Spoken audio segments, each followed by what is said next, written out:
Welcome to the Sharp Way Show. So happy that you are with me this evening. It's a little bit past 7 p.m. on the East Coast.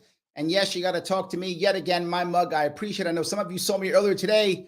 I am back. But today, I have a very interesting show today. I'm talking about kind of our health, which I don't always chat about. But for myself, it's been important. Some of you know my specific journey here or there where I've gone. And I have a very special doctor, and a doctor whose mission is to literally reverse obesity and reverse diabetes. So this should be a very interesting conversation. Please feel free to reach out, which is as many comments or questions as you want. The man himself, Dr. Tro Kalayjian. How are you, sir? Doing great. Happy to be here. Happy to, be here with a fellow like-minded fellow human who's passionate about getting people healthy, getting people more free, more happy, more healthy. I'm just happy to be here. Happy to talk, happy to shoot the shit if I can curse, There we go. All you want. Drop F-bombs. I don't care. All good. Yes, I love it. Absolutely all good. Most people who have been following me know that my story, that I'm a big fan of the keto lifestyle in general, right? I'm a big fan. And people don't know I've been on it for 13 years. And long time. And it has become normal for me, right? For what I've done. But my story is not a positive one in that the beginnings, I was in a very bad place in my life where everything was collapsing for me. My business was collapsing. My daughter was in a hospital ready to die for heart surgery. My mom had just been diagnosed with cancer. My wife had packed up and moved into the hospital. And I was all of a sudden a single dad. And the world for me was ending. And I was literally, as I know you often mention, I was using food as a drug. I was eating my feelings. I don't drink. I don't do drugs. So I was using food as a drug. And I was eating, a full pizza and a 2-liter of Coke for lunch every day and thinking, that's normal. It's fine. That's what everyone does that, right? I was believing that. And I got so big that That's the worst part, Larry. Everybody does that. No, go ahead. There we go. Yes. So, well, the other issue is and you bring this up also, there was no support structure for me. I couldn't tell my friends what I was doing because I was embarrassed and ashamed. So I couldn't tell them. So there was no one to tell me, dude, what are you doing? Right? Stop. There was no one. And my wife was gone. She was living in the hospital.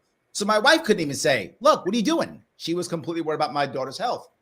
So I put on so much weight that I actually couldn't fit into my suits to go back to work. So I thought, how in the world do I fix this?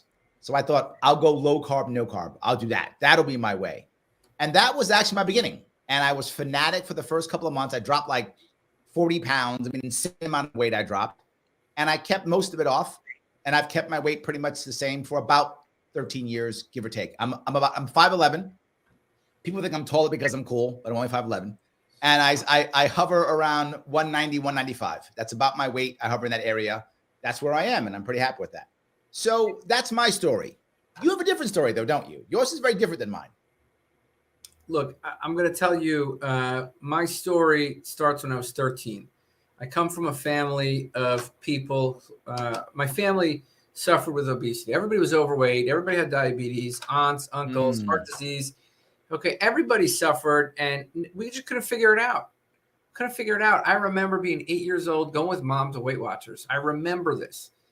Okay, wow. Mom struggling with weight. I remember when mom took fen-phen, right? Right. Yes. Yeah. So I remember when mom took fen-phen, and so I come from this, my parents came here to this country with nothing. They're the American dream. They came with nothing. They worked 2 full-time jobs. They hustled, and they went to college, had 3 kids. They came with nothing. And at least one of them became a doctor. Yeah.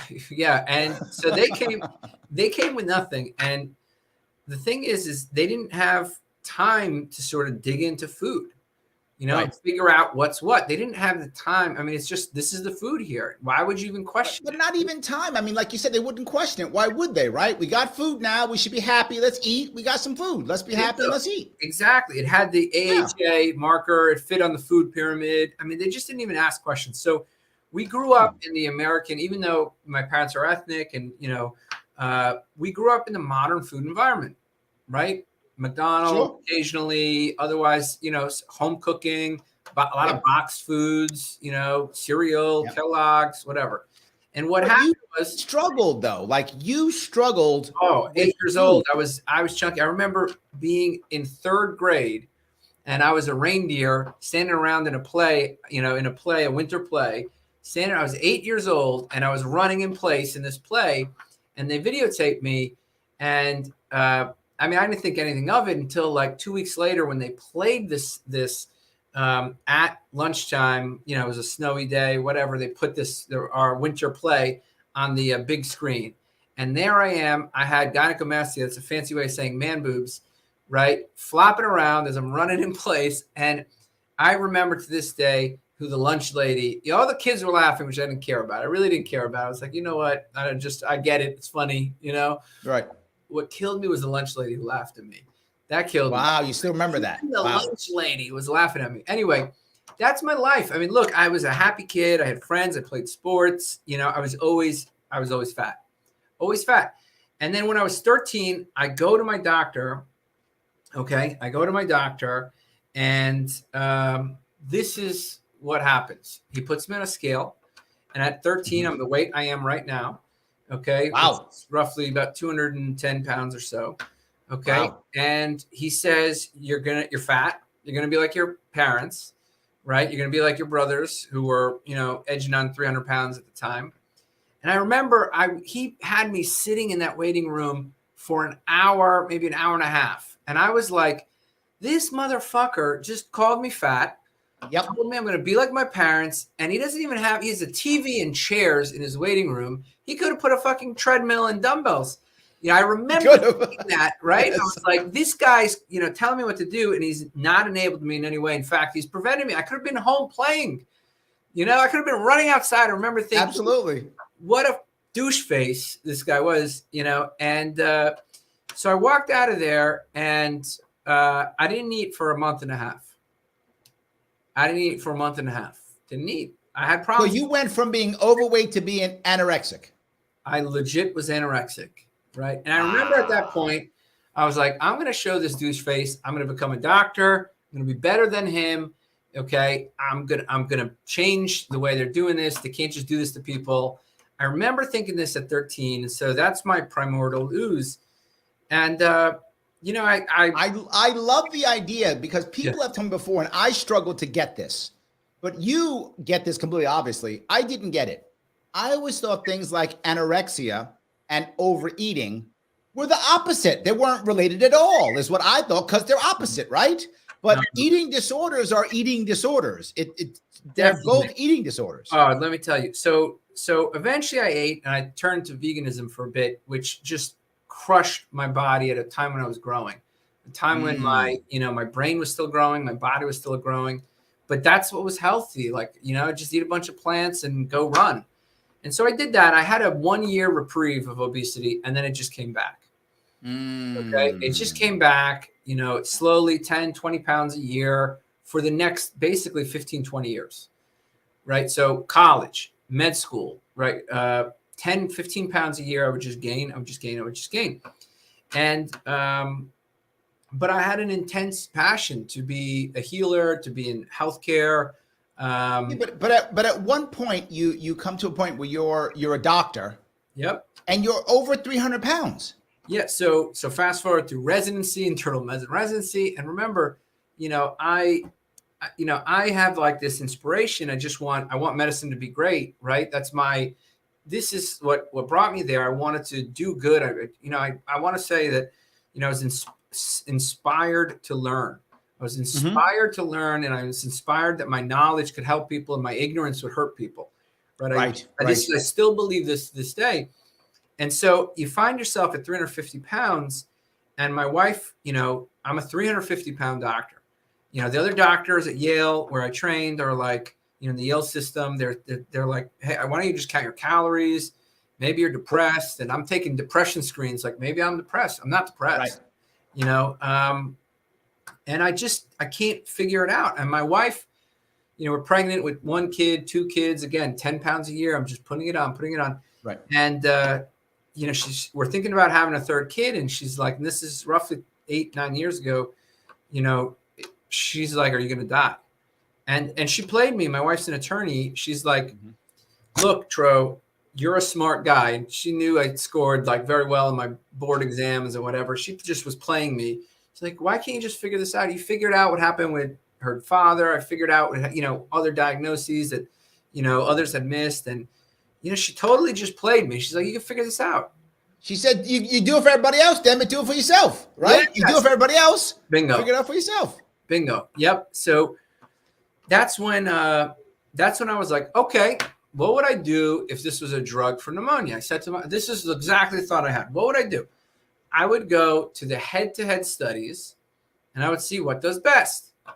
And then you go to the head-to-head studies and you read about, Atkins, basically all the trials that have ever been done, dating back to Atkins, comparing low carb to low fat. Low carb did better. And I'm like, what the F? Like the food pyramid says carbs. The American Medical Association says carbs. Everybody says eat carbs. The American Cancer Society says carbs. American Heart Association says carbs. I'm like, wait, well, hold on. The biggest thing that plagues America right now is the obesity epidemic. And every single interventional trial, the low carb arm does better. I'm like, this can't be. So the minute this is the part that I like about this, right? The story that I love about more than anything is that you're self-taught. Now, most people will always say, well, he probably learned it in medical school. They taught him in medical school. That's where he learned medical school. And you're like, no, I had to read. And if I remember right, you read over 300 books. Is that accurate? Yeah, bingo. So at that point, when my wife challenged me, I just was like, I'm going to master this. Like I'm an avid reader. Like I'm the kind of doctor that just, I want to be up to date, more up to date than everybody. I want to read more than everybody. I want to know more than I'm an idiot when it comes to this kind of stuff. Okay. I just want to perform at the best that I can. Because again, I'm driven. My ignorance will hurt somebody. I vehemently believe my ignorance will hurt somebody. So, So the thing is you go, and I don't want to, there's very tribal issues in medicine, and we've seen that over the last few years. But I didn't realize how tribal it was. So I was like, let me just read it all. So I read the vegans, I read the low carb people, I read all sorts of the Mediterranean. I'm just reading everybody. I want to know what the thought leaders are thinking, and then I'm going to their references. So basically, imagine, at 300, it's probably in the high 200s, closer to 300 books, right? Diet books of every kind you can imagine. They come out every year. Yeah, they basically multiple times a year. And and I read, the obesity textbooks, at least, 3 textbooks on obesity, and I got certified in obesity medicine. I'm like, okay, at this point, let me just go to the conferences, take the board exam and get certified. And it's just then if you think critically, about how trials are done, how trial design is done, if you think a little bit critically. Hold on. Before you go there, there's an emotional aspect I want to touch because a couple of my viewers now put some comments up. Let me grab a couple of comments because they're right there with you. Jean says, I was anorexic as a teenager. Now I'm obese. Obviously, I still have a problem with food. And this is the piece you talk about, right? The idea that, and again, this is what surprised me as a layman. I always thought anorexia and overeating are completely different. I was obviously incorrect, but I believe that. And I think most people think the way I thought, like they're not related when they clearly are related. It's a relationship. And you bring this up all the time. It's a relationship with food. So let's go back. So if you look, like, what is the chronic insult, right? The chronic insult is high inflammatory processed food, right? And inundated with it. Now that leads either to weight gain or a fear of weight gain. Okay? So either you're gaining weight, it's bad for your health, or you fear it because you see how your relationship to food, you don't like it. And so how do you exert control? The easiest way to exert control is to not eat. Right. So, and then not eating, this is where it gets really tricky. Not eating actually initially, right? It's fasting. It makes you ketotic and it makes your hunger go down. And then that mental state, the ketones are used by the brain for fuel. It's a very enticing place for somebody with mental instability, right? Because the mood stabilizes, the mood rate. And so in anorexia, they just want to stay there. But what happens is they stay there to the point of malnutrition, stress hormones go up. And then when the stress hormones kick in, now they're more hungry again. So, So now they're eating again, and they don't want to eat because they want to be ketotic and they want to have a stable mood. And so it's it's all based in this, concept of body image and mental health and weight stigma. With obesity, I mean, the struggle is just in the opposite way, where you're actually not stopping the eating. You're just eating, feeling shameful, guilty, modern processed food inflamed, and you're just stuck. They're both stuck in this cycle. And at the key part of it, if you look at most of eating disorders, it didn't exist. There was no eating disorders. I mean, I don't want to say there's no, but very little eating disorders before modern food. And Agnes Ayton, if you're interested, if you're a Gene, if you're looking at this, look up Agnes Ayton, and she wrote a great paper on this, the blind spot in the Western diet. Can you spell that last name? Ayton. Thank you. Yeah, Agnes, Ayton, the blind spot in the Western diet. And she talks about the relationship between obesity, bulimia, binge eating, and anorexia. And, she has I think she really hits the nail on the head there. But yes, they're absolutely related. And here's the thing is that the bottom line is most people, right? Most people who've yo-yo dieted, struggled with weight, right? You have to understand, it's like years of psychological trauma. Here I am spilling out my guts, talking about when I was 8 years old and the lunch lady laughing at me. Clearly, there's like some psychological impact to this. And now imagine a lifetime of gaining weight, struggling with weight, being unable to maintain weight loss, right? There's a lot of psychological issues, emotional issues that are very apparent. And you could see it right away. Like, the other day, I had a flat tire in my car, and my wife's like, "Hey, you got a flat tire." And I'm like, "Oh, thank you, Ro." I wouldn't have caught that. I went and took care of it. I was grateful, gratitude. I fixed it, and, when it comes to pizza, Ro's like, "Hey, you don't want to eat that pizza." I'm like, "Screw you, leave me alone." Right. Like, yes. Absolutely. I'm going to eat more pizza now. Right. I would never say like, "Don't tell me what to do. I'm going to drive on my flat. You can't tell me. I'm a grown man." Like, so very, no, the part you bring up, which I love, is you bring up the idea of shame. You bring up the idea of guilt, that people actually have that connection. But you also bring up the idea of deprivation. These are feelings that people have that most people think, you see it. There seems to be two sides now. Side number one is attack people who are overweight, call them names, they're lazy, they're bad. That's side one. And side two is what you said, everybody's fat's wonderful and beautiful and it's great and don't bother me. And it's almost like there's no middle ground saying, no, there's an issue here. Can we deal with it? Yeah. So here's the problem. Okay. The problem is the current modern medicine says it's your fault. You got to do it. You get, like you're a terrible person. These people who have intense shame and guilt, what does shame and guilt do? Right. So they have an emotional issue with food. They have a psychological issue with food. They have learned helplessness, all or none thinking, I messed up. I'm just going to, keep eating this way and I'll worry about it next week. They're always starting Monday. Next Monday is going to be the new diet. They would never do this with anything else they advocate for. They wouldn't treat their money this way. They wouldn't treat their cars this way. They don't treat their family this way. So there's a big barrier to them succeeding, and it's an internal barrier, but there's an external barrier. Imagine you reached out for help, like with a flat tire.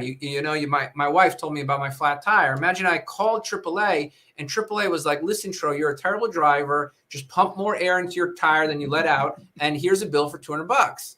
Right? Like, this is the modern medicine equivalent. Like, "Hey, I have obesity. I have a problem. What can I do about it? I have weight to gain." It's like, well, just go like eat less, move more, and you got to do better and give me your $50 copay.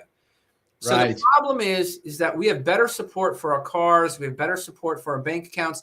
Our bank accounts have apps that tell us how we're doing in real time, right? Yes. So you're doing in real time. You could check things. You could cancel subscriptions right in a second, right? But when it comes to our diet and when it comes to our lifestyle, it's like we're living in the 1980s. Let's track calories, like just this freaking nonsense that's never helped. There's something else you brought up too, which I like, right? You bring up the idea that anyone can get educated, that there's not an excuse to not get educated, but that for most people, education's not enough, right? There are some people that could just read the book and they'll be fine.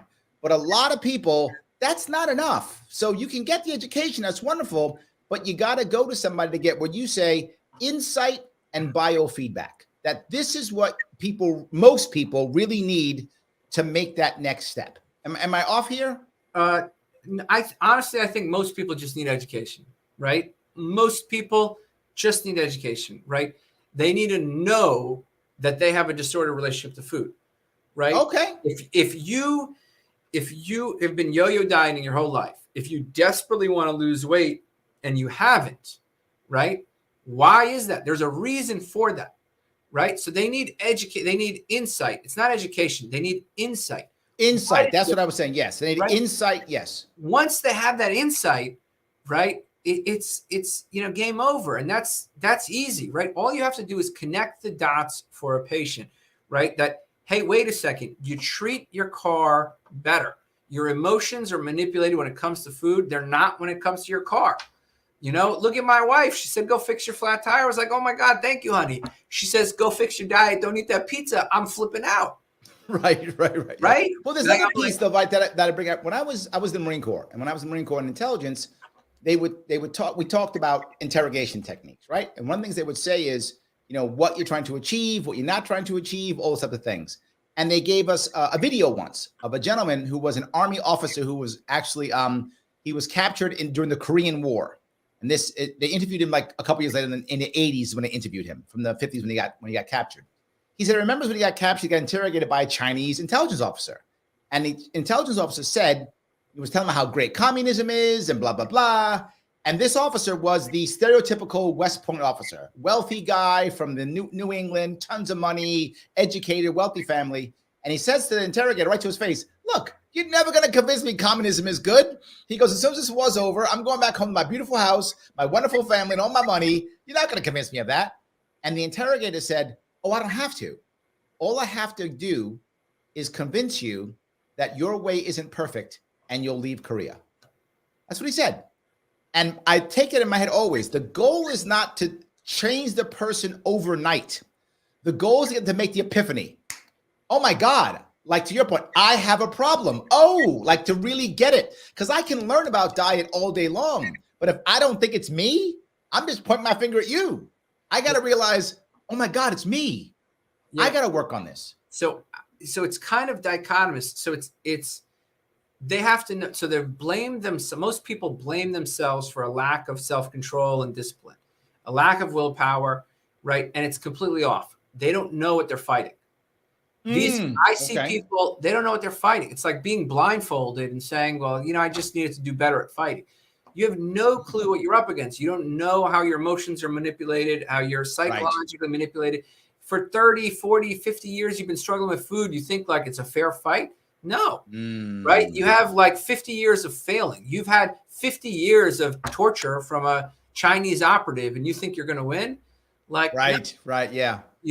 Like, so the thing is it's not so, but you're right. It's how do you get people to understand? It's not that it's, they don't have a responsibility issue. They blame themselves. In fact, they blame themselves so much that it probably prevents them from advocating for themselves. I'll give you a perfect example. Imagine I got a flat tire. I called up AAA and they literally said, you're a terrible driver. You have to pump more air in than you let out.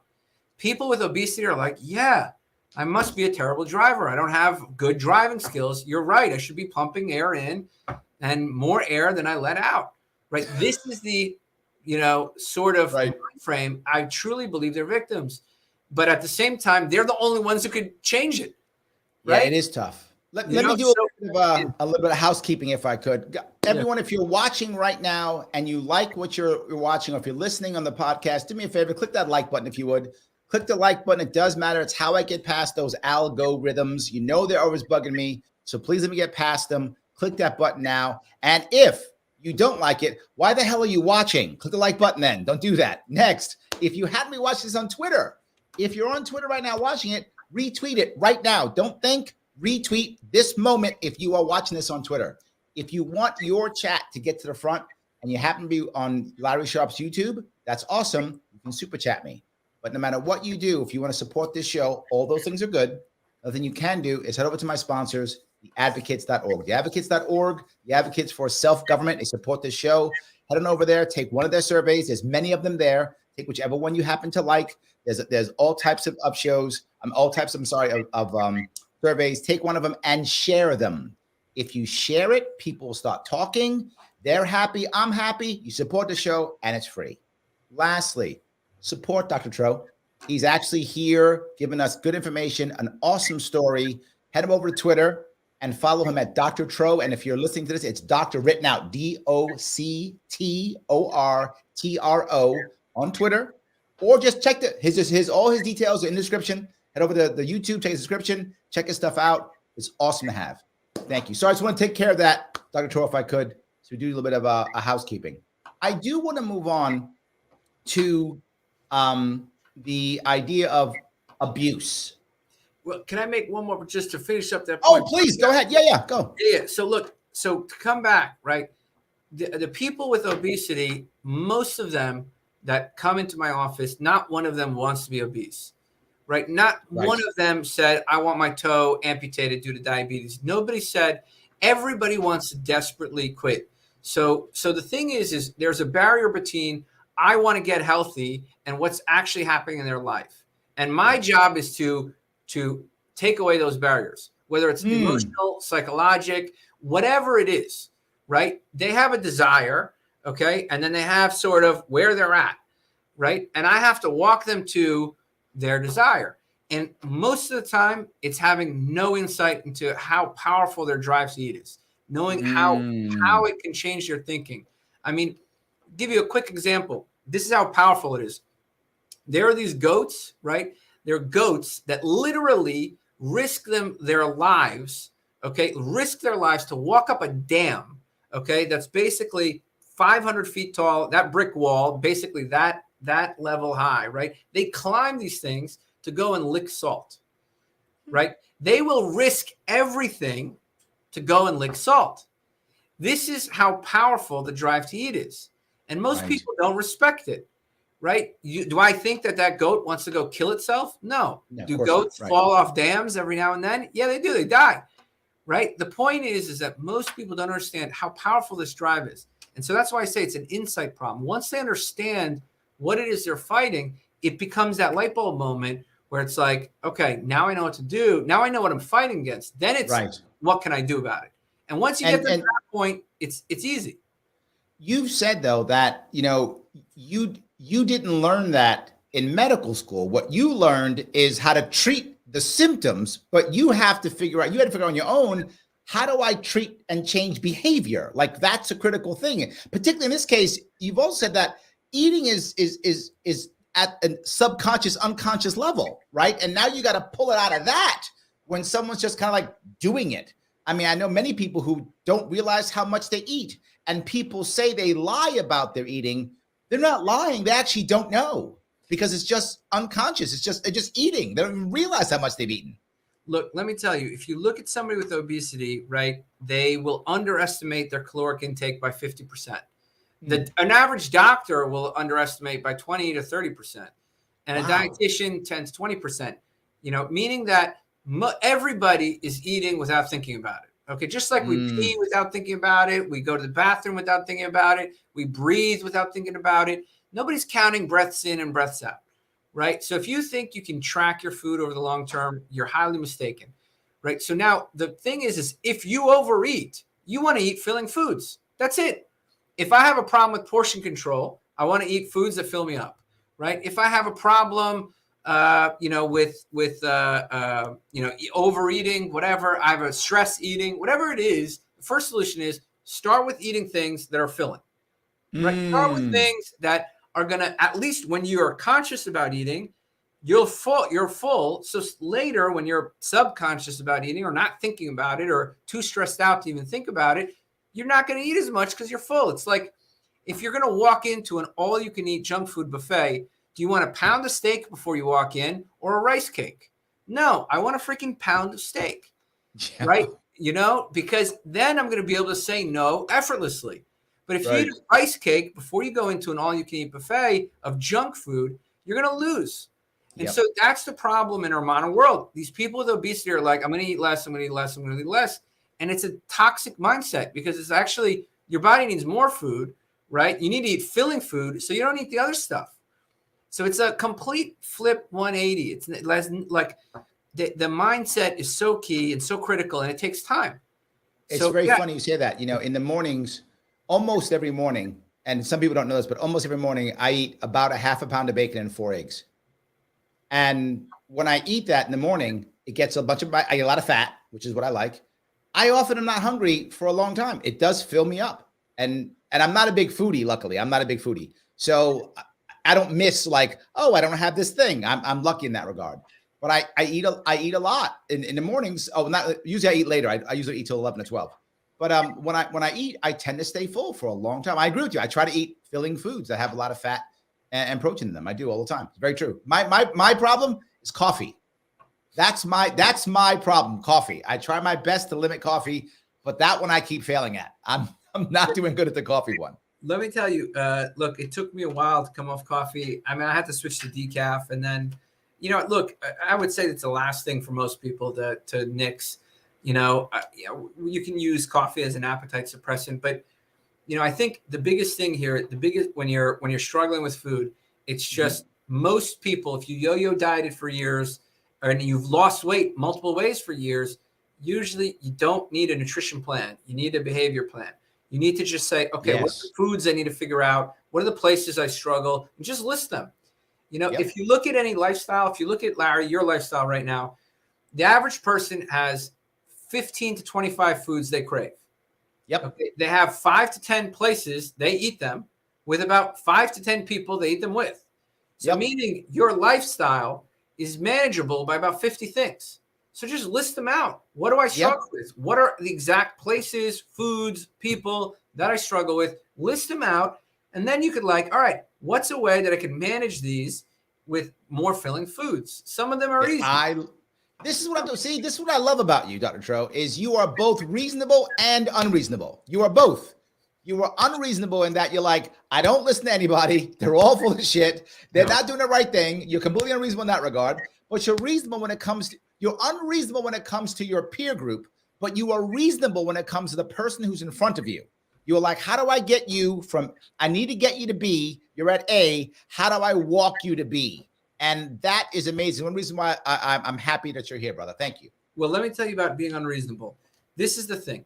Okay. These are the people, and they've affected me, right? I watched my mom get diabetes, take medications, get gastric bypass. See my brothers struggle with weight. I've seen my own family be affected. We have a pyramid. We have doctors. We have dietitians. We have nutritionists. They failed my family. So this is the truth. They and you know what? Here's the reality. They have failed America. Okay. America's life expectancy is decreasing. Okay. Exponentially versus any other country. We spend more than everybody. Systematically, they failed. We have the worst obesity rates skyrocketing over the last 40 years. So here's the thing. How do you look at any sort of central organization of doctors, dietitians, nutritionists, nurses, and say, oh, you've done great? No, they have failed. They need to be wiped out. They need to start all over. They need to rethink this. If we had a plane, an hour, basically dropping out of the sky, that's how many people's feet are getting cut off. Wow. Okay. There's a plane, an hour dropping out of the sky with people with diabetic foot ulcers getting parts of their body cut off. Right. And how do we not blame it's a multi-billion-dollar industry. If you don't believe in regulatory capture, you should believe it right now, because people are dying by plane loads every second due to things that are easily preventable. So they got to go. So there's no reason to be reasonable. I'm tired of trying to, I was thinking about, you got me started, Larry, because, people have come. No, go ahead. Tro, they're like, Tro, we should work with the AAFP. The AAFP is taking money from Coca-Cola.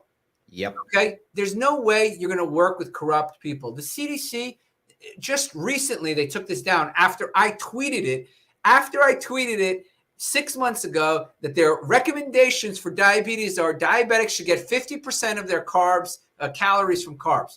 So I wrote this, okay, and I called them out, and yeah, exactly. Thank you, Seven. F the AFP, right? But look, here's the thing: they are so wrong and outdated. It's malpractice, right? Yes. And yet they're the ones who set the rules. The AC, right? So like we know there are certain cancers that are avid for cancer. Like cancer just eats up certain cancers, particularly breast cancer. there's a close relationship between diabetes and breast cancer recurrence. So much so that the American National Cancer Institute is testing metformin in preventing breast cancer. And yet the American Cancer Society says limit red meat, limit meat in general, and eat plant-based. I mean, this is just beyond me, right? Yes. It's beyond me. And so here's the thing. The reason why I'm unreasonable, and I think it's reasonable to be unreasonable, is because they're beyond the point of, there's no salvage. Yes. I cannot take the CDC after Tuskegee, after the 76, flu vaccine that they had to recall, after, COVID, and say, oh, you know what? Let's work within the system. This system is so shot. It's like, I agree. Called out. I'm not fighting you. Let me tell you a couple of comments. People are you got my people commenting all day, which is good. I'm happy about this. Alexander loves you. He goes, love Dr. Tro already. Great attitude, great personality. So you have a fan already. I think he'll be following you. So that's good. So Scott is talking about magnesium. Is this a thing? Obesity is induced by magnesium deficiency. Yeah. Magnesium, the chemical reactions that produce energy in the body cannot happen. Is that a real thing? So yes, so this is the problem. I mean, it's a complicated problem. It's not, obesity is always multifactorial, but so when you have low magnesium, you become basically insulin resistant. In fact, you give magnesium to people with diabetes, or diabetes improves. So 100% there's a relationship between magnesium deficiency, and the problem goes deeper. It has to do with the way so like our crops right now, our plants, they used to be like 50 years ago, they were magnesium rich because the soil had tons of magnesium. The way we've monocropped, there's no more magnesium in the soil, right? So all the nutrients are sort of washed out of these plants. All of our plants, they used to be so rich in minerals, they're very low in minerals. So just about all of the United States is pretty much magnesium deficient. I'm not a big on supplements. That's one of them I take personally. You just made Scott's day. Scott will put a magnesium comment in my chat almost every day. There's a magnesium comment in my chat from Scott. You just made his day. He's now your best friend. You have a new best friend now. Yeah, Scott. I mean, look, I mean, it's not as simple as take magnesium and obesity, but it's definitely an aggravator, Sure. Yeah, I know. I started taking magnesium when I remember back in the day. Do you remember the idea of Dr. Bob Barefoot's coral calcium? You remember that fad from about 20 years ago? No, I wasn't there for that one. I was probably. There was a fad about 20 years ago that coral calcium was going to fix your brain, and you would take it and you would grow a new brain and all kind of. It was a big fad. But from that, I remember them talking about taking calcium with vitamin D and magnesium. I still remember that concept. Yeah. So to this day, from that fad, I learned to take calcium with magnesium and vitamin D. So I do take that supplement myself. So yes, it was a fad, but it did give me something good from it. Yeah, I would drop the calcium. Vitamin D3 and magnesium, I'd say is okay. Calcium is probably just making expensive urine and potentially no bueno. So I would drop the calcium unless you got osteopenia. Or I don't know your medical situation. I don't have any. No, I don't. Yeah. So this is like another thing. If you hear something I say, it's not medical advice. Just talk to your doctor. There we go. That's what he's talking. I love that idea. I love that. Yeah. Yes. But you talk about, again, the idea of reversing those things, which I love that you talk about reversing diabetes, we don't do that. We just treat it. Like we don't reverse anything. We just treat it. And I love that you actually talk about reversing things. I do love that because I told the story earlier today. I had a checkup last year because I ran for office last year. So I always do a checkup before I run for office, make sure my medical records are good and in case someone does it. But I rarely go to doctors. Like I only go to a doctor every 4 years if I run. That's when I go. I don't go to doctors very often. So I went there, and when I check in my stuff, they asked me the woman gives me the form back and says, no, you need to fill out all your prescriptions. And I said, I don't have any. And they went, oh, okay. Then I go to the next person who's going to take me to the doctor's office, right? I guess the nurse or whatever the case may be. She goes, oh, no, you forgot to put your prescriptions in. I said, no, I don't have any. I went, oh, okay. Then the doctor gets my form. Hey, you forgot to put your prescriptions in. They couldn't believe that I didn't have any prescriptions. They couldn't believe it. It was like, this guy must be lying or something. They couldn't believe it. And again, the point I'm bringing up is everybody wants to treat it. You called them, if I remember right, one thing I saw you said that in science, there are very few people right now who are questioning. I think you called them lemmings, if I remember right. I think you actually called them lemmings. Yeah. And I am concerned that that's true because I see it in my own doctors here in Astoria, Queens. Oh man, come to a good doctor. We're not far, man. We're not far. Look, I'm gonna drive up to Rockland County. I go up there all the time anyway. I'm gonna go. look, we're remote, man. We do everything remote. So here's the thing. Let me, a company from Louisiana came to me.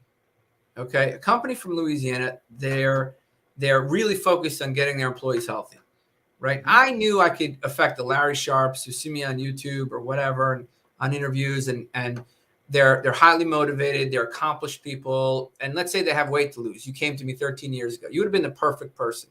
Like I know with the military background that, highly educated, motivated, you're going to win. All I need to do is, be the Chinese torturer for you. Right. Right. Yeah. All I need to do is like flick that switch. And once that flicks, once that's it, all you need is a little bit of support and you're good. Right. A couple of labs, maybe a CGM or something. You will see it with your own eyes, the lies they told you. Right. When you see that, hey, wait a second, the oatmeal and the bananas and the raisins that they told me to eat for breakfast, it's sending my blood sugar up to 200. And then, I'm hungry an hour later. When you see that happen, right, then you're like, okay, it's a house of cards. And once you realize that you got to go back and unlearn, rethink, right? Once you do that, right, you're okay. But I knew I could affect people who come to me or inspired by me, whatever, right? But I was like, this company came and said, come help our employees.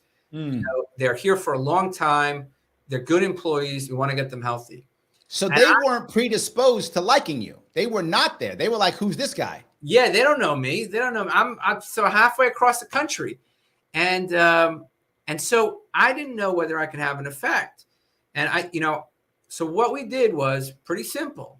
We said, who wants to lose weight? Right? Who wants to get off the medications? Right? And we get like 200 response. Everybody's like, we're desperate. We couldn't see 200 at once. So we just started seeing them in groups of 20, groups of 20. Right. And all the same, we're not, everybody's individualized. Right. So we find individual problems in each one and we address them. But the message is the same. You can conquer this. You have to understand what you're up against. You have to understand how you struggled before. Your struggles are not the person's next to you. So you got to figure out your own struggles. What you struggle with pizza, you got to figure out pizza. I don't need pizza. I don't care about pizza. You care about pizza. So we got to figure out pizza and you. Right. So what we did was we reversed diabetes in their average. They came into me diabetic, 290 pounds, blood pressure of 140, high blood pressure, and we reversed it. Wow. Okay. We dropped their A1C from the diabetic range to not even pre-diabetic range. You dropped it by 1.1. Okay. Which is a big drop. This is more potent while we stopped medications, right? While we stopped, medications. And I posted this cohort of about 100 people now on Twitter. And you can go look it up in my pictures. It's just a beautiful graph of everybody over 3 months, 6 months, a year, losing weight. Okay. Nice. And their blood sugar is going down on average 40 points. Right. Which is this is more than, and while stopping medications, their blood pressure went down 17 points while stopping blood pressure medications. Yep. So we dropped their 10-year risk. So we can calculate their 10-year risk of a heart disease from 10% of getting a heart attack to 5%, to 5.5%, which is more powerful than any drug. Absolutely. So here's the thing. Right. I thought to myself, it has to be, the patient's got to be ready and blah, blah, blah. Everybody's ready. We're not ready. Medicine's not ready. Yes. We don't know how to treat them. We're not ready. They're ready. They've been wanting it their whole life. They'll give their pinky if they know they can, sustain weight loss for the rest of their life. Yep. So agreed. Not that they're not ready. We're not ready. And some people are not ready, but they're not going to come to you. They're not going to be like, yeah, I want to lose weight. No, I'm fine eating bonbons. I'm sitting at home. I'm good. I don't care right now. Absolutely. I can't do it right now. So they're ready. We're not ready. Let me grab some more comments. William says, I started keto last month in Florida, and I've lost 10 pounds since I've returned. It's really quite simple. Cut out carbs and sugars. I'm now 4 pounds away from being in my normal BMI. The biggest threat to my diet now is Klaus Schwab and I eat bugs. Yeah, that's true. Well, bugs are high in protein, but I agree with you. They're going to make this social credit system and, ban red meat. What they're doing in Netherlands right now with the farmers is just everybody's got horrible. It is Horrible. really bad. And, it's a look, here's the thing, whether you're a libertarian or not, I happen to lean very much libertarian.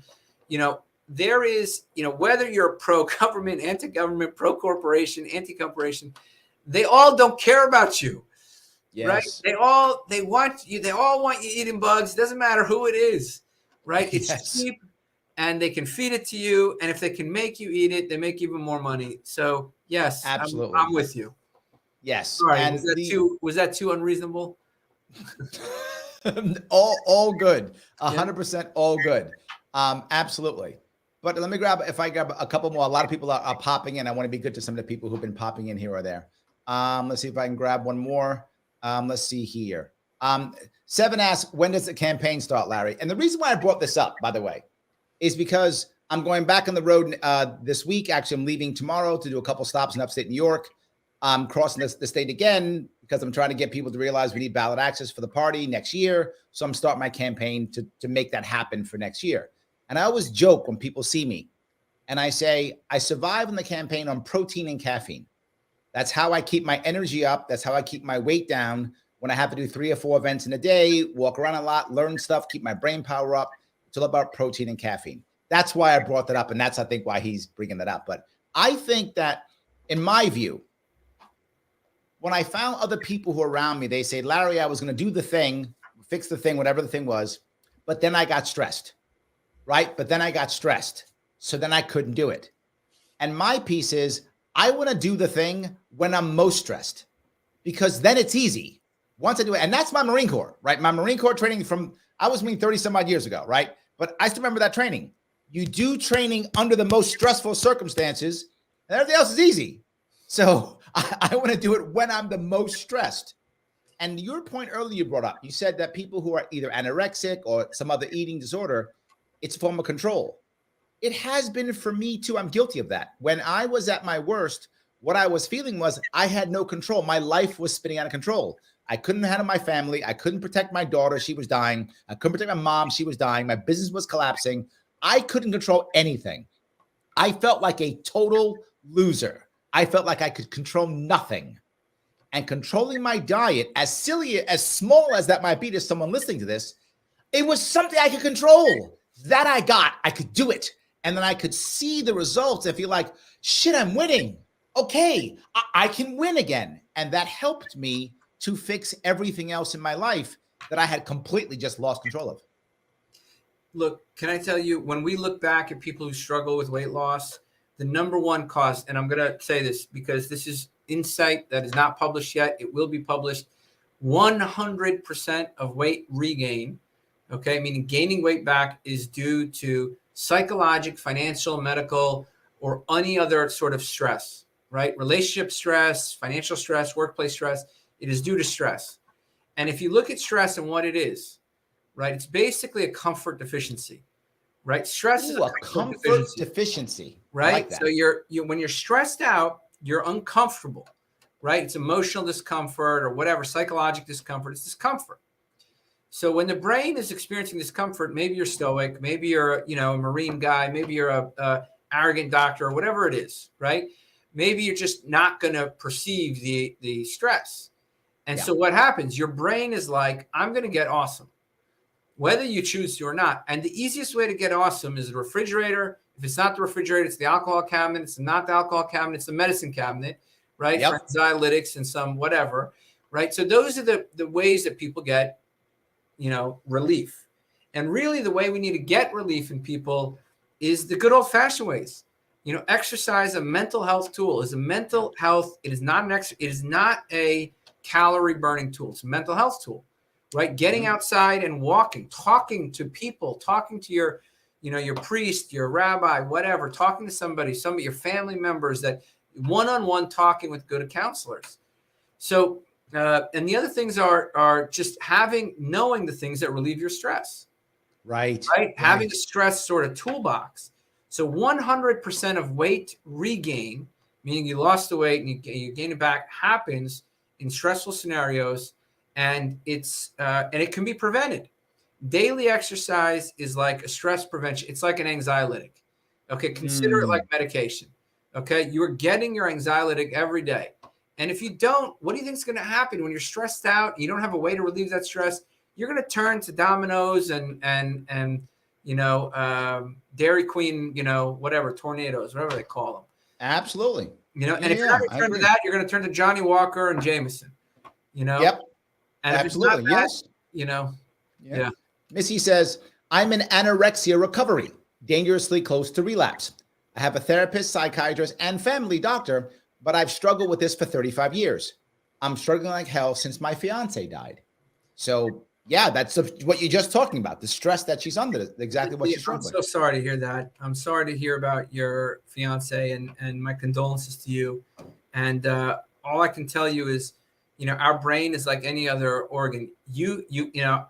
I can't treat you, and I think you have a team in place, but what I'd say is your brain deserves solid nutrients, and you can the mental health benefits of sort of being in ketosis, you can get that eating a bunch of steak, you can get that eating a bunch of fats, you can get that eating a bunch of fish, and your appetite will be regulated. So there's a lot of data emerging on ketosis and anorexia. Published was just studied. A couple of case reports have been studied. There's a dietitian. What's her name? I'm gonna bring it up. Oh my God, Hearn, Michelle Hearn, I believe is her name. She's a dietitian who's had anorexia herself. I would go reach out to her. She may have great insight for you. But ultimately, your brain needs to heal. It needs nutrients. And that's the dilemma here. It needs nutrients. Well, I want to go to other piece. You talk about a support structure, right? And this reminds me, have you ever seen, you've probably seen there's a ton of TV shows, reality shows about people who are morbidly obese, right? They can't get out of the room. My 400-pound life, my 600-pound life, a bunch of shows like that, right? And there's that very popular TV doctor, Yazarian, I forgot his name, right? Yeah. I don't know. The popular doctor in Houston. Yeah, I know who you're talking about. That guy, right? So he always says, whenever the person comes in, he always says literally, who's your enabler? He says that all the time because for these people who are that big, there's always someone enabling them, someone giving them the food because people can't get out of bed, right? So someone's giving them the food. So what I'm saying is I like that Missy's saying. Missy has a support structure that's not enabling her. But a lot of us do have a support structure that's not really supporting us. That's actually saying, oh, don't worry about your dumb diet. Have a little more food. Oh, don't worry about that. Here, I made you this cake. Almost like the mom trying to be good to us and giving us food as a reward or as love or anything like that. And I feel it too, right? I have 2 daughters. I want to give them the goodies, right? I feel it. I don't because I know it's bad, but I still feel it. Like I want to give them the ice cream because it's good and it tastes, and I'm the good dad, right? So I think there's a lot of that too, right? People in your world who aren't helping you, who are actually enabling you. 100%. So we actually do a domestic abuse screen on every patient. Right? Domestic abuse. Yeah, we do it, which includes like this subtle questions about hostility in the home, right? So, which includes subtle questions about hostility in the home. Let me tell you, this doesn't happen. Like it doesn't happen. It can happen in isolation, but obesity spreads in social networks. So if you look at obesity over the last 50 years, it's like a virus. Okay. Meaning like the people that are obese, right? Just as you said, what are they going to do? Right? The people who are using food to treat whatever, they're going to ask you to come out to treat food with them, right? They're going to want to include you. They're going to celebrate with you. The foods they eat, they're going to bring to your house, right? So obesity spreads in social networks. And so your friends literally dictate sort of what happens to you. And if you look at how it spreads sort of over the Framingham Index, you see that, the obesity sort of takes over. It spreads like a virus over 50 years. And there are these small nuggets of like thin people that also sort of congregate together. And those are probably like the local CrossFit gyms, the local health clubs, and right, the people who are like, we can't keep doing this. The people who listen to David Goggins and are getting up at 5 a.m. and taking care of themselves. Like right. So there are these like small pockets. So it's 100% our social networks have an influence over us because they make our food environment, right? They literally make a Yes. food environment up. And the worst part about it is if you struggle with that relationship with food, our society doesn't understand it. If you have a problem with alcohol, everybody knows it. You tell them, I got a problem with alcohol. Nobody's like, here you go. Here's a beer. Right. They're going to actually understand that issue. And they're going to say, well, we shouldn't really do that to him. We're triggering him. Well, let's think about him a little bit or her. But when it comes to food, the minute you're dieting, your family's like, why aren't you eating the cake that I made you? Like, right. Yes. I'm a food addict and I was 350 pounds. You know, I am not freaking eating that cake because, you know, it doesn't stop with your piece of cake. And I don't care about your cake. And your cake is full of crap ingredients anyway. So take your cake back. I love you, but your cake sucks. Well, I don't go that far. I just let everybody know I've been on a keto lifestyle forever. So whenever they do give me cakes or cookies, I go, thank you so much, then I don't eat them. Yeah. But yes. I'm like, look, I'm pretty much allergic to sugar. It makes me hungry. It makes me feel unwell. That's what I say. But there we go. You get the unreasonable side of me, you know? Yeah, I know. I love it. It's all good. It's all good. So let me do, if I could, a little bit more, a little bit of admin here. Guys, if you like what you're seeing, please click that like button. I know I asked you before. I'm going to ask you again. If you haven't clicked it yet, please click it. I need to get around these algorithms. The like button matters tremendously. Please click a like wherever you are. If you happen to be watching this on Twitter, then retweet this right now. More retweets, also the better. Let people know what you're watching. It does matter. If you're on YouTube, you can support the show directly by giving me a super chat. Your chat goes right to the front. And I'll even the crazy stuff I'll read off because it's super chat. I'll do it. Now, but not just that. If you want to support the show in general, support my sponsors, the advocates.org. They are the advocates for self-government. If you like the idea of that, which I know I do, and you like this show, you go there, take any one of their many surveys or the world's smallest political quiz, and the human respect test, also great tests. They're fun, they're interesting. Take them and then share the results so that other people will be watching. Other people will be seeing and having conversations. The more you do that, the happier they are. It's free. It makes me happy because they support the show. You support the show by giving me 4 or 5 minutes of your time without having to spend a dime. It does matter. And also something else, though.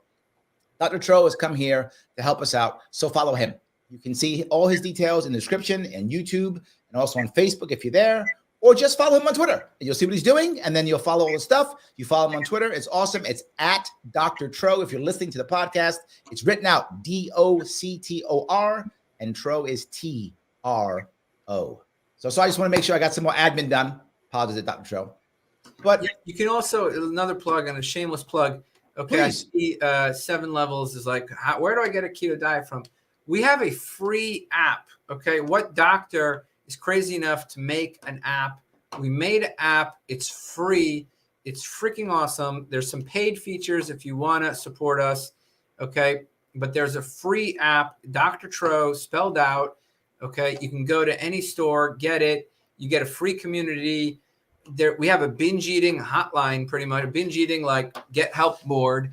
We have we have modules on all of medicine. You want to cut through the BS of medicine? We cut through it for you. We make it easy. We have a 7-series module on weight loss, basically with videos, articles, teaching you whatever, everything I wish I had is there. Right? Yes, there we go. Everything I wish I had is there. So yes, it's there for you. And I tried to make it digestible. So if you want to get it, it's there. Alexander was laughing, saying that he said, I eat a lot when I eat 4 eggs and a half pound of bacon in the morning. It is a lot. I agree. It is a lot. But I'm able to, if I want to, when my schedule permits, when I'm not that busy, my schedule permits, I'm able to only eat 6 hours a day. I can intermittent fast for 18 hours and only eat twice a day. And I can keep my weight down very low if I do that. So yes, it's a lot, but if I'm only eating twice a day and I'm not snacking, it really isn't that much when you think about it that way. So that's what I try to do when I can. Let's go through it. A half pound of bacon is like 400 calories. So not that I care about calories. 4 eggs is like 300 calories. So that's about 700 calories. That's like 2 slices of pizza. It's not a lot of food. Would anybody look at 2 slices of pizza and be like, oh my God, I just had a lot of food? What about an egg McMuffin and a hash brown, right? Coffee, cream, and sugar, right? Is that a lot of food? Not really. That's probably more, calories than, 4 eggs and a half pound of bacon. So absolutely. I think, these people's concept of what a lot of food is mistaken. My daughter eats 4 eggs. She's 9 years old. Okay. She's completely thin. My 6-year-old son eats easy 3 eggs and a half pound of bacon. Okay. And he's paper thin. So I think you're, yes, Joe's on point here. The concept of what is a lot of food is off in most people. yes, right? So, absolutely, yes, 100%. Yes. just a heads up. Sorry to put you Excellent. on the, whoever that No was. worries. Alexander also asked a question. He says, Dr. Tro, I don't drink coffee, but I usually have a cup of black tea every morning with apple cider vinegar. Is that detrimental trade-off to my health? Nah, it's fine. That's good. I'll take the apple. I'll take the. I'll just take the tea. I wouldn't even put in the apple cider vinegar. I'll just take the tea. There we go. I think tea is a great appetite suppressant. So if you're kind of like, am I really hungry? Am I not? And you do a nice flavored tea, you could just sort of buy yourself an hour. Sometimes you get busy with work and you're like, I didn't even need to eat. Right. So I like water, coffee, tea, seltzer as like let me test if I'm actually hungry or not. Water and coffee. That's me every day. Water and coffee every day. That's me. Yes. And my sweeteners are usually stevia when I use a sweetener. And sadly, I'm trying to break myself from half and half, but I'm having trouble breaking myself from half and half. My coffee addiction is probably my worst one. When I was on campaign in 2018, I was having so much coffee. I was probably having 9 or 10 cups a day by the end of the campaign. And I was like everyone else. I thought, I can stop whenever I want. So I thought when the campaign was over, I would just stop drinking coffee. And no, I physically could not function. I was going to withdrawal. I had to cut myself back to about 6 or 7 cups a day for like a week or two. And I weaned myself off down to about 3. And it took me time. I never thought I'd be addicted to coffee. I thought that's not going to affect me. Well, yeah, it did affect me. Yes. With the half and half, what my recommendation would be, drop to the milk for like a week, then drop to skim milk. And then by the time you get to skim milk, you're going to be like, F this, I don't need anything. Right. And then with the coffee, the way to kick that is afternoon, switch to decaf. Right. Afternoon, switch to decaf, and then slowly creep in hour by hour closer with the decaf. So let's say you're doing 3 cups now. The last cup is decaf. Then, do that for a week. Then the next week you do the 2 cups is decaf, the last 2 cups. And then the next week after that, all the cups are decaf. And by the time all the cups are decaf, you're going to be like, screw this. So that's the way I wean myself. Okay. Yeah. You're taking away my sweet treat. Okay. I see how you are, Doc. I got you. Okay. If that's your choice. If you want to, No, yes, I'm totally with you. The other piece I want to bring up before we wrap this up is how I guess 2 parts. One of them is the raccoon study that you've talked about in the past. And I think this is really, a lot of people don't know what this is. And I think if you bring it up, it'll really open the eyes of a lot of people who are watching who don't understand how difficult this is, because you've said, this is probably the unreasonable piece.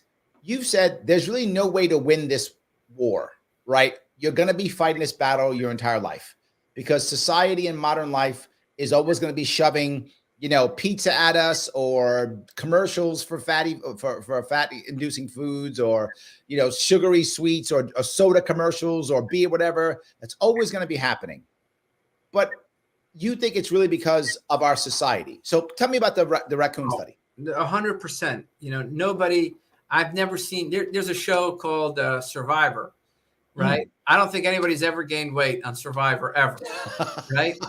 Right. And there's a show called Alone, and I don't think anybody's ever gained weight on that show alone, right? And these are shows where you're out in the wilderness for a prolonged period of time, just for the listener who doesn't know these things. But so if you look at the models for obesity right now, it's very complicated, right? The scientists out there in the world and the obesity doctors that don't like me, I'm very much not liked amongst my colleagues, because I think they're incompetent and I think they're abject failures. So they don't like me, and they often, have these big diagrams, at these conferences, where they, ponder if obesity is genetic, if it's a calorie issue, if it's hormones or psychology, commercials, air conditioning, cars. They don't know what's doing it, right? But they know it's there. And so they're all really like not, and they look at their diet trials and they're like, look, nobody does well with diets, so diets don't work, right? So they're confused. So the end result is they're like, we don't know what the cause is. Maybe it's genes, maybe it's environment. We don't really know. And we have nothing to do about it until recently. There's this new drug out that everybody loves. So they're very confused at what the cause is. But, there was a study done, and this was in 2019, and I brought it up in Obesity Week in a question format in a conference. I said, they're all debating what's the cause of obesity. And I raised my hand, and they know, where I'm going to be a jerk to them. And like, uh-oh, here we go. Yeah. And I said, well, are you guys familiar, in this conversation of what's the cause of obesity with the veterinarian literature on obesity? And of course they're not, because they don't give a shit. And, they said, what's the study? And I mentioned this study where they found out they were studying raccoons in the cities and comparing them to raccoons in the suburbs versus out in the country. And they found out that the raccoons in the cities were obese, diabetic, had arthritis, had inflammation, and they biopsied into the labs on these raccoons. And then they looked at the raccoons in the suburbs, and they were pre-diabetic and they were overweight, and they had some arthritis, but not much. And out in the country, they had none of that. And none of it. They had none of it. And so the veterinarian said, we suspect that obesity in raccoons is due to their access to garbage. And so I asked the researchers if they had read the study about their access to garbage, and I asked them if they knew what is in the urban garbage, what is the dietary composition of urban garbage. And it's 90% processed food, by the way, right, and 80% processed carbohydrates, and the remaining 20% is processed oils and fats, right? Processed oils, right? Like safflower and cottonseed and rapeseed oil, these really cheap oils that they throw in processed food. Right. So their diet, right? Like the diet, so they said it's access to garbage that makes the raccoons obese, and that's our food. That's our food. Have you guys thought of the idea that maybe it's our food that's causing obesity? Maybe it's like our food is addictive food. It makes animals eat to the point of ill health. And they, asked me to quiet down. In fact, they sent an email to me. I saved the email. I should frame it. Would you like a refund, and would you like to leave the conference? Is what? Wow. Yeah. Would you like a leave? Wow. We noticed that you're not happy here. We noticed that you're not happy here. You're not one of us. You won't get in line. Why don't you pack your shit and get out of here, because you won't get in line. Look, I'm abrasive and aggressive. I don't blame them. I'm abrasive and aggressive, but like they got to wake up, man. There's somebody getting a foot cut off every second. There's a plane going down every hour of somebody getting their feet cut off, and we can't just keep doing this shame and blame way of managing obesity. It doesn't work. And the real problem, and I know I'm yapping so long here, Larry, but the real problem is now doctors have a little taste of a medication that is minimally effective, right? And they're going crazy. And look, we've been using, I use meds, okay? I like to take people off meds, but I use meds.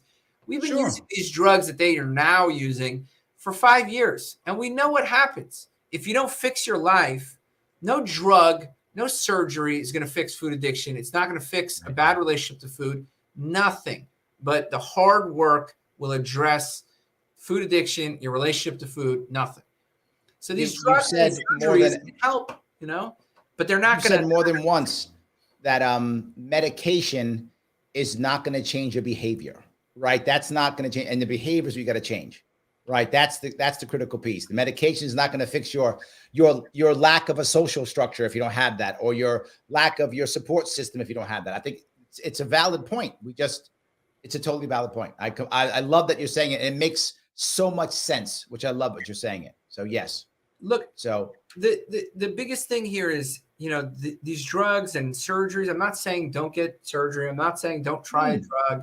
I'm not saying that. What I'm saying is don't let them convince you it's all your fault and this is Right. their planned solution for you because they're lazy and they're ineffective. Right. So we did a trial in this company I told you about. We tracked, we didn't do a trial, but we tracked the weight loss of the average participant. And we beat Ozempic. We beat these drugs. Wow. Right. We got 12% weight loss at 6 months, 18% at a year. Right. That's great. Yeah, it's huge. Right. And so we're going to publish this. We published the first round not too long ago. We're going to publish this. But like this can be done. You know, it's not far off. It just takes. And without 4,000 side effects. Yeah, I mean, look, everything's got a side effect, man. Listening to me is pretty irritating. So yeah, it is, but I'll take that one. It's fine. I can always just shut you off if I have to. It's fine. I can deal with that. No problem. So I'll just do that if I want to. There's always a side effect, but you know, look, the bottom line is it's less expensive and it's potentially more durable, right? Well, let me bring that piece up, right? This is a piece that I think is that people bring up often, and there's some truth to it. It can be expensive to eat well, right? It can be expensive to get the grass-fed beef you should get. It can be expensive to get the better, vegetables that are going to be more nutritious. It can be expensive to eat that way. It's processed food's cheap, right? And it's fast. So it can be expensive. It also can take time. You got to cook. Like I prepare my own meals. I prepare my own salads. And it takes time, right? A whole lot easier to go to McDonald's now or get it delivered from the guy next door. It is a lot easier. So it takes time and money. But I would argue, this is just, and I think you agree with me. Well, no, I'm going to tell you, it's not expensive. It's not expensive. Go ahead. Okay, so I did an experiment where my goal was to spend $10 a day on food, which is the SNAP benefit. So I'm sure you know the SNAP benefits, about SNAP benefits in New York. Yep. Average SNAP benefits in New York are about $10. This is like food stamps, guys. Mm-hmm. So I said, can I do a low carb diet for $10 a day? Okay. It takes some work, but it can be done. Okay. You can go to McDonald's. You can get quarter-pound hamburger patties for $1.50. You can get a pound of meat for about $6. Okay. So which means you got $4 to spend on something else. You can get tuna on sale. You can get canned chicken on sale. You can get, ground meat, family packs of ground meat. You could get, nobody wants liver. Okay. You can cook liver. It's so nutritious. You could cook liver. You could slow cook. You could take literally the cheapest. You're not wrong. Meat. You're not wrong. You could take the cheapest meat. And I did this. You could take the cheapest meat, put it in a slow cooker for like 12 hours. And it comes out so tender and it comes out so good. You could take heart. You could take, you could put whatever piece of meat you want in there, and it's so nutritious. Believe it or not, it's probably more nutritious than the meat you get on the shelf. You could get $1.99 a pound meat, put in the slow cooker. Chicken thighs, drumsticks, they're $1 a pound. You can do it. You can get frozen berries. You can get frozen vegetables for about $1 a pack. So I did it for a month. Okay, $10. It can be done. It's hard as hell. It is hard. Yes, it is hard. Yeah. Most people aren't going to do that. So therefore it's expensive. That's my point. They aren't going to do that, right? They're not going to. If they're going to eat cheap, they're going to eat McDonald's. If they're going to eat cheap. $1.50 a patty. That's what I'm saying. You go to McDonald's, $1.50 for a quarter-pound hamburger patty. You can't beat that. Anywhere in the country, I got no stock in McDonald's. Okay, I got no stock in them. Okay. But you can get a pound of meat for $6. Okay, you can get a side of pickles, a side of lettuce. They'll throw it on. They won't charge you. A cup of water, and you just got a pound of meat for $6. That's cheap. Yes. However, if you want to eat well, you want to get higher quality meat, right? If you want to eat well, you want to get higher quality meat. Yeah. I said eating well, right? Not just eating cheap. Yeah. I'm saying if you want to get higher quality vegetables, you don't just want to get the GMO vegetable that's in the pocket. You want to get higher quality vegetables if you want to. Yeah. That's expensive. That's not cheap. You want a grass-fed beef here in New York City? It's like $10, $12 a pound. Yeah. So you can't, yes, 100%. If you want to get to the ideal, which would be non-GMO, organic, vegetables, particularly anything that doesn't have a peel. So if you have a peel, you could probably get away with, not really getting things. But if you're eating the entire thing, so like berries or anything like that, you really want to not get stuff that's been sprayed on and has a whole bunch of chemicals on it. Absolutely. So 100%, I think you're right. But here's my point, though. I want to walk down my point, if I will. Yeah. Sorry. No worries. Yeah. I rarely have to spend money on medical bills. I rarely have to spend money on other things. If you eat well, you do save money on other things. I don't spend much. I don't spend money on prescription drugs. I don't spend money on. I rarely need to take an aspirin. Nothing. Like I rarely have to spend money on other things. So I do think that you can save money in the long run on other things. But more importantly, if I save my health, I can do more things and have more fun in my life. And also don't get my foot chopped off like you're talking about. I get to go hiking and running and all the things that I want to do. So yes, it can be expensive. However, I think there's a payoff. That was my point I was trying to make. 100%. Asthma, you're not going to be paying copays for visits to the doctors as much. You're not going to be paying copays at the pharmacy. I mean, there's data showing that it improves migraines. You're not going to be popping ibuprofen. There's data showing that it improves asthma. You're not going to be pumping that inhaler as much. Look, bottom line is, you're right. It's an investment. It's an investment in your health. Bottom line is anybody could do it at any budget. We even built into our app several things on like, how do you get it on the cheap? How do you get it on the go? Right? Like, how do you eat well on the go? We have literally every restaurant you can imagine listed with exactly what you're going to order. Right. So all you got to do is go to the app and you go eating on the go. And then boom, you have like what to do at any restaurant. You have, how to eat on a budget. So if times are tough and the Biden inflation plan isn't working for you, we have a way that you can sort of, am I allowed to talk about that? All you want. No worries. Yes. Biden's my savior. I think he's going to save us all. I'm kidding, obviously. Yeah. So yes, absolutely. So if the Biden inflation plan isn't working for you, we have a thing on how to eat on a budget. And, we realize times are tough for a lot of people. So those little tips, just to save here and there at the supermarket, they're really helpful. We had a seminar on our app 2 weeks ago on exactly how to do that, how to shop smart, how to shop, how to shop the sales, how to do that. We're really trying to get this accessible and easy for anybody on any budget so they can get healthy. Yeah, somebody mentioned Aldi's right there. Aldi's is a great place to go shopping to find those like particular sales. There we go. The Libertarian JRT says Aldi and Brie has Brie and other cheeses for 4 to 6 or 8 ounces. You can get $4 for 6 or 8 ounces. You can get hamburger for $5 a pound. So there we go. So here's the thing. McDonald's has got you beat. They're $6 a pound cooked. Okay, $6 a pound cooked. Okay? There we go. So McDonald's has got you beat. There we go. And he also says he can buy 36 eggs for way cheap. Also, too, I usually get the bigger ones because I eat a lot of eggs. I'm 4 eggs a day, so I eat a lot of eggs. I completely agree. Yes. So I guess where I wanna go here is there. I want to wrap it up. Is there anything that I've missed? Something that we should have talked about that I didn't talk about?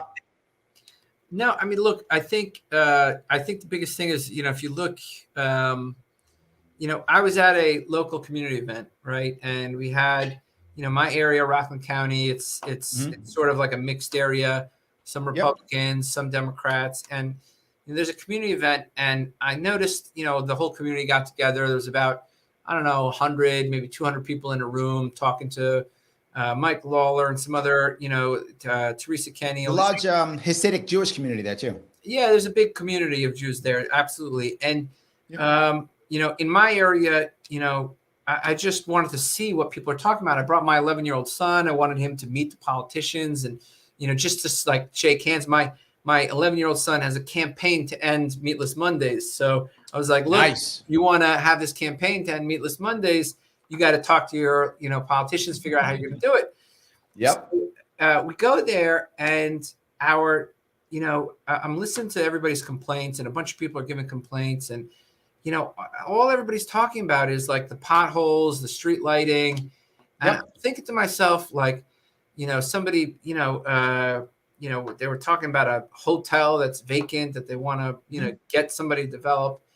And I'm looking around the room. I'm like, the entire room has, obesity, diabetes. I mean, you could just see it. Like people are suffering. There was a lot of people with canes and handicap, right? And just, I don't know what cause these things. I don't know what their individual scenarios are, but just thought it hit me like our health is so important. Everybody deserves health, right? Yes. We deserve to be healthy. We deserve to have a way, a path. The potholes don't matter if I can't get out of my house to drive.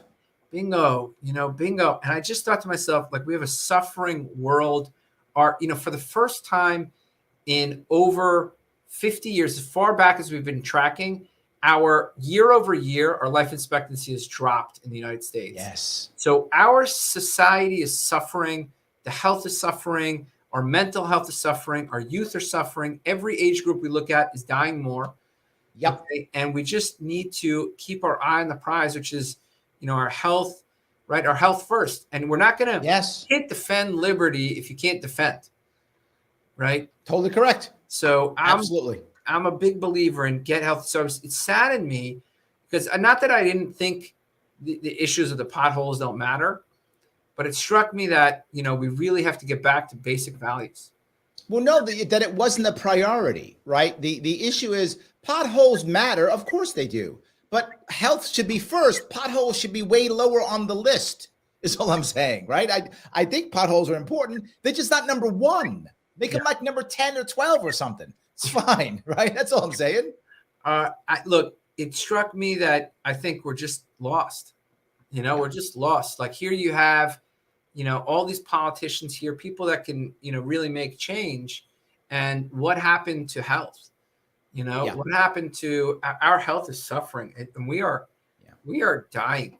So that's my thing. I got to tell you, I am, and I was then, and I still am now. I'm the only politician in all of New York State. I'm not even making this up. It's not an exaggeration. Who talks constantly about happiness. I talk about it all the time. I have people like you on my show. No other politician does shit like this. It's just me, right? I'm the only one who's saying, I want happy New Yorkers. I want healthy New Yorkers. I want people to want to be here and to enjoy the state so they stay here. If they stay here and they live long and retire here, everybody's happy, right? That makes people happy. If they're happy and they stay here, we got more people here. We can have less taxes because more people paying. So everybody wins if we are healthy and happy. And politicians instead yell about culture war stuff that has no real value to anybody in reality here in New York State. And we're packing up and leaving left and right. It's true. So I appreciate you, Dr. Tro, for coming on. I really do. And guys, if you're listening or watching, whatever you're doing, do me a favor, follow Dr. Tro on Twitter at Dr. Tro, spelled out DoctorTro, or just check him out in the description. All his links are there. Check those out if you want to. All good. Guys, I want to say thank you so much for this evening. I am off for a couple of days. I'm going to be off running around New York State for the next 3 days. I'm doing a training in New York City. I'll be back sometime on Monday. Until then, I will see you all